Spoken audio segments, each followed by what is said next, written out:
item menus that you can select from. For people who have driving range only, you will only see the driving range and system items available to you. The 7 things that you can do is start golf game. If you stop in the middle of a game, you can save it and resume it later with item 2. You can restart a current game if you leave it for some reason by pressing 3. Driving range will allow you to practice to a green and on a driving range view also. Other games is your long drive close to pin competitions. System items allows you to modify aspects of your game, and club fitting is just what it says. It allows you to help people fit clubs, or it is a good practice tool. We'll start by pressing number 1, start golf game. You can start a new game. You can also modify a current game, which is very handy in many cases. Here we have the startup screen, so we'll type in a name, and you can select from different tee positions. We'll start from the blue tees. You can turn other items on and off. You can turn on screen, one putt, automatic, manual. So you have 4 different putting modes. We'll leave it on screen. And out of bounds or no out of bounds, you can play 18, front 9, back 9. And then the standard golf game, skin scoring, best ball, and Stableford scoring. We'll leave it on start standard golf game. And then you have items over here that you can turn on. You can set the green speed. We'll leave it at medium. And you can set your elevation. We're in Salt Lake City, so we're at 4,300. And we have a gimme distance. You can set it to 0, which allows people or forces people to put the ball into the cup, or you can set it 5, 10 feet to make it easier. Today we'll play Troon North, and then you go down and start the golf game. This shows a top view. That blue line for a blue tee player is 270 yards out. If we had a white tee player, they'd have a white line at 240. A red tee player would have a red line at 210. This allows you to get an estimate of how far sand traps and water are from your tee box where you're hitting from. Okay, we see a view from the blue tees, the ball tees, and then it flies. Notice that it does flicker quite a bit because of the capture program we use, but it is in reality very smooth and flies. In this case, we hit at 246 yards. We have a top view showing us our lie, and we get some stats. Our launch angle was 12. We landed on the fairway. Our distance was 246. Our ball speed was 135 miles per hour. Our club head speed was 100 miles per hour. The ball started left 3 degrees, but it had slight spin, so it faded back to the right, and our backspin was 39.71, and we're lying 1 stroke. Here's a view from where we landed on the fairway. We hit the ball. It looks like we're drawing just a little. We did land on the green. We hit 167 yards. Again, we see the top view that we're just left of the flag, and we see that we're actually 13 feet 3 inches, and you can look at the rest of the stats.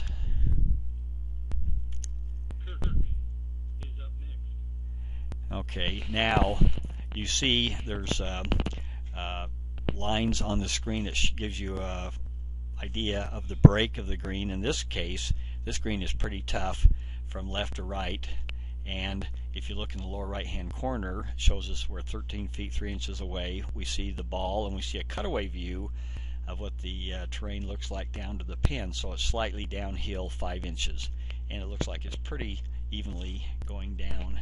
So I'm going to go ahead, and now in this case we're going to putt straight, and you can see the ball just takes off to the right. In normal situations you would aim it more left to have a better chance of getting to the pin. There's our second stroke. We're 2.6, so we're within the gimme distance, and so we'll advance on to the scorecard. We see that we're lying 5, and here's the second hole.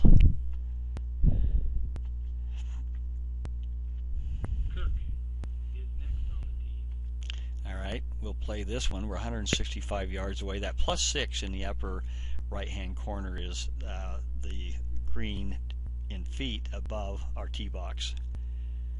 Okay, we're drawing the ball a little bit on this case. Looks like we may land on the green, and we do. Okay, we're 17 feet in this case, and our distance is that we hit the ball was 162 yards. Our launch angle was 19. Our club head speed was 72. The ball started left 2 degrees, and there was a little bit of draw spin on the ball, so it stayed left. Kirk is up next. Here's our green. Now we see this is a much easier green, although there is some slope around the cup. Ooh, just about got it in there. Now we're 3'9" away, so we will have to putt one more time. Looks like it's flat pretty much between us and the cup, but there is slope, so we didn't make it. But we're within the gimme distance, and now we had a 4 on that hole. And then here's the beautiful par 5. You can see the famous rock out there on the fairway.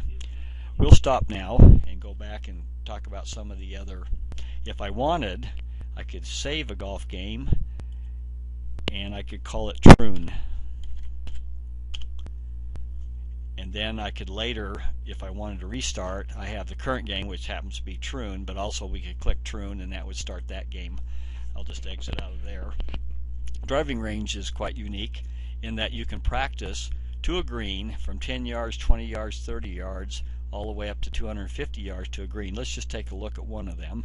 I think the 120 is somewhat interesting, but nope, not the one I was thinking of. Okay.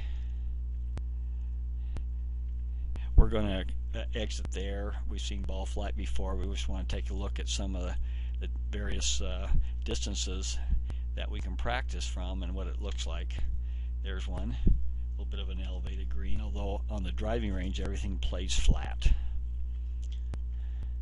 Okay, and then our open tee is actually from a tee box. All these holes are from Ko'olina on the island of Oahu in Hawaii. Okay, and we see if we hit the ball here, we can kind of watch it going out there. Another draw. Looks like we may not land on the fairway. Oh, we just barely on the fairway.